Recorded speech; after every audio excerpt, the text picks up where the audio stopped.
What is going on, everybody? Welcome back again to The Haunted Beard. My name is Jake. Well, if you've been paying attention and following along, I have been making my way through the Saw franchise. Today, I want to talk to you about Saw 3. Came out in 2006, was directed by Darren Lynn Bousman, who also directed Saw 2. So here are my thoughts. Let's get into it. So Saw 3 sees Jigsaw abducting a doctor in order to keep himself alive, while also watching his new apprentice Amanda put an unlucky citizen named Jeff through a brutal test. Now I'll just let you know from the start, unfortunately Saw 3 takes a pretty significant dip in quality in my opinion, and if there is one word I can use to describe this overall movie, it would be bloated. This thing is bloated. It is way longer than it needs to be.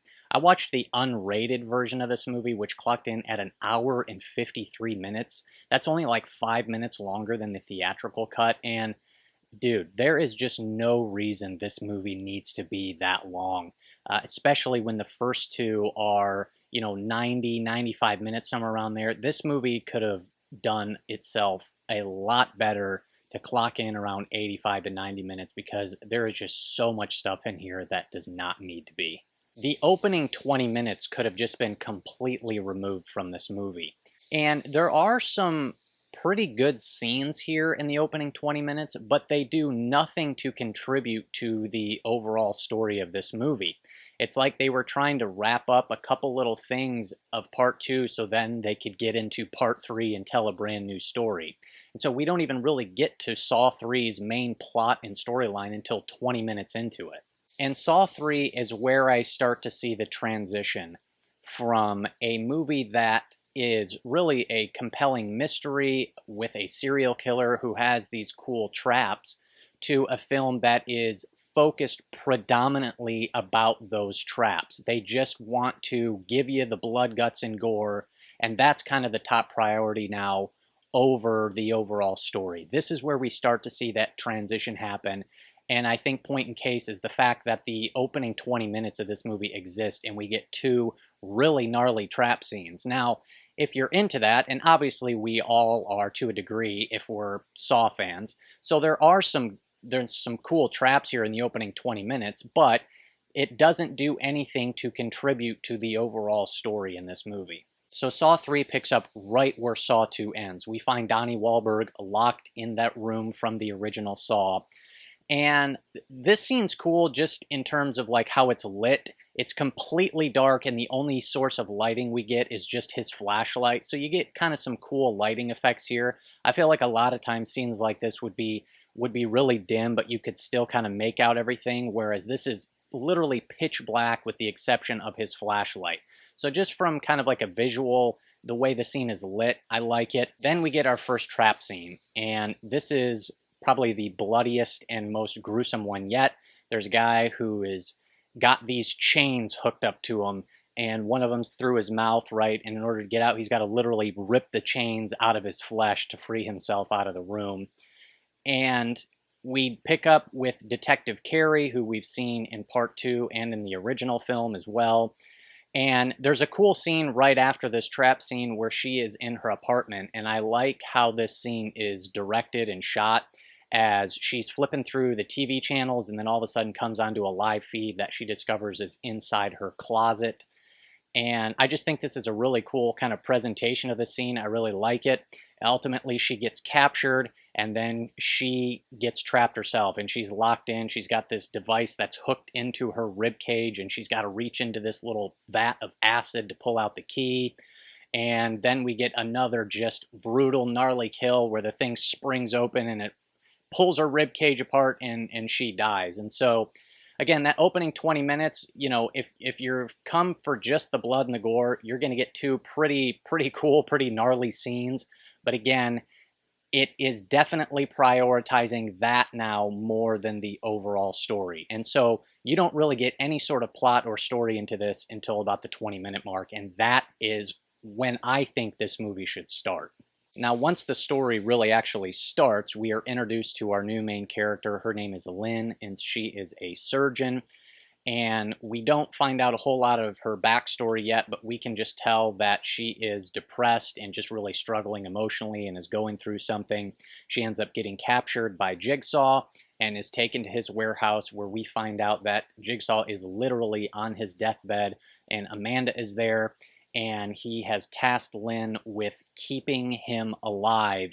And Lynn has to keep Jigsaw alive long enough so that Jeff, who's also been captured but in his separate section of the warehouse, can go through and complete all of his tests, because obviously this whole thing is a part of some larger picture. Now, regarding Jeff's storyline, he is a man who is filled with vengeance and just is out for revenge, as we learn that he is a father who lost his son in a horrible bicycle hit-and-run accident, and the tests that he goes through throughout the movie, the people that are involved are in some way responsible or connected to the death of his son, and so he has to go through and either forgive or seek vengeance. And as I said, this movie is just bloated. Not only can the opening 20 minutes be completely removed, but there are at least 4, maybe even 5 or 6 flashback scenes throughout the length of this movie that are, for the most part, just completely unnecessary. They fill in backstory that doesn't really need to be filled in. They give us information that we don't really need, that isn't anything that's valuable to this current story that we're telling. And it's just giving us information that we can, by and large, kind of fill in the blanks. And so there's just so much here that just really doesn't need to be here. And so the film just continually cuts back and forth between Lynn, as she's trying to keep Jigsaw alive and dealing with Amanda, and then Jeff going through his tests. And another aspect of this film that I kind of found annoying was just the character of Amanda. And it's a bummer, because I kind of like that they brought her back and sort of made her an integral part in part 2. But I just don't really like how they handled her in this film. And she is just like a complete emotional nightmare. And her just emotions are just completely out of control. And it's like she's supposed to be sort of she's supposed to be the protege. She's supposed to carry on Jigsaw's legacy. And Jigsaw's this cold, calm, calculated serial killer. And she's just a complete wreck. And she's just totally erratic and illogical. And I know I said I was going to kind of grade these movies on a curve, because we all kind of understand to a degree that there is some absurdity in these movies and just some logical issues and whatnot. But I just couldn't help but kind of laugh and shake my head when, like, you know, she's sitting there asking Lynn to keep Jigsaw alive and, like, literally work a miracle. And Lynn's like, listen, I can't do anything. He has an inoperable brain tumor, and he's like going to die any minute. And Amanda's just like, I don't care, just fix him. And it's just like, it's just so ridiculous. This is like the equivalent of some crazy person coming up to you with a gun to your head and being like, build me a time machine now. And you're like, but that's literally impossible. Like, I don't care, just do it. And you're like, what am I supposed to do here? It's just too much, and it kind of kills the movie for me. At least that part of the film does. It just does not work at all. Now, back to Jeff's side of the story. The first couple tests that he goes through, I don't really find all that interesting or compelling or shocking and disturbing at all. The first one is he goes into the freezer, and there's the naked woman there, and he's got to turn the water off, but she ends up freezing to death. And it's just kind of like, eh. The next one is the judge, and he's chained down into this, like, barrel thing, and these pigs are getting chopped up, and he's, like, about to drown in this pig juice, and it's just kind of nasty and gross. And I don't know. I didn't really find either one of those traps all that interesting or disturbing at all.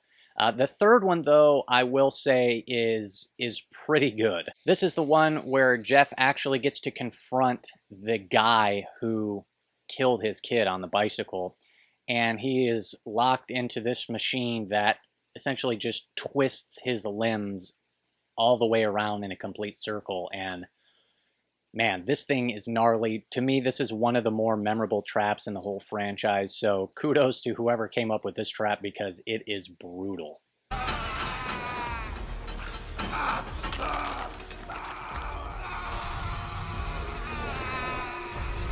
Now, the best scene in the movie for me is easily the brain surgery scene. And man, this is like a pretty fantastic scene overall. I really kind of love it. And obviously, if you've seen it, you know that Jigsaw's got these horrific headaches because he's got this inoperable brain tumor. And so Amanda gets Lynn some supplies and she does brain surgery right there in this warehouse. And man, it is just gnarly in the best sense of the word. Now, obviously, I'm not a surgeon, so I have no clue how accurate this scene is. But to me, it seems pretty darn accurate as she's got to make an incision in the skin on his skull to pull the flap back. Then she gets to the skull and she's got to pull out this drill to drill these holes. And then she gets the rotor blade to actually cut a chunk out of his skull to peel the skull back, and then there's the little membrane that she's got to puncture. And I mean, dude, this scene is just, it's pretty fantastic and I quite enjoy it. Like I said, it's the highlight of the movie for me easily. John, how you doing? Never better. Now, throughout Lynn's side of the story, we just continue to see Amanda become more and more erratic and just completely over the top emotional. She starts getting jealous of Lynn and Jigsaw's relationship, I guess. And we get another, some more flashbacks during this where we see that she was actually helping out Jigsaw set up the events of part one of Dr. Gordon and Adam and putting them into the room there. And again, this is just all information that like we don't really need. I mean, other than just saying, oh, cool, they brought Lee Winnell back for 5 minutes. It's just like, it doesn't really add anything or change anything. We don't need a scene of Jigsaw talking to Amanda saying, hey, you're going to carry on my legacy and you're going to be, you're going to be my protege, but you got to follow the rules and do everything that I say. And it's just like, yeah, we kind of can fill in those blanks already. We just don't need any of this. Ultimately, everything adds up to the final reveal where Jeff finally makes it through all of his tests, and he gets there and finds Lynn there, and Lynn is his wife. And so there's that obvious connection there. And then I guess, surprise after that is that this whole setup really was Amanda's game. And that's not a bad idea. That's a decent little twist. And Jigsaw sets up this whole thing to really test Amanda to see if she is capable and ready of carrying on his legacy. And the pretty obvious answer there is that no, she is not. Not even close. So anyways, that's what ends up happening. Jeff ends up killing Jigsaw, killing Amanda after his wife gets killed, and he finds out that his daughter gets captured as well. And so just a pretty bleak and depressing ending, which, I mean, I guess it's a Saw movie, so what do you expect? But anyways, look, as I said, this thing is just, it's way too long. It could have been a lot just cleaner and neater if they would have cut maybe like half an hour out of this thing. So overall, I'm not really a big fan of Saw 3. There's a couple cool traps. There's a really solid scene with the brain surgery scene. But most of this thing is just kind of a bloated mess. And so in the end, I think my grade for this is probably going to be at like a 4.5, maybe a 5 out of 10. So those are my thoughts on Saw 3.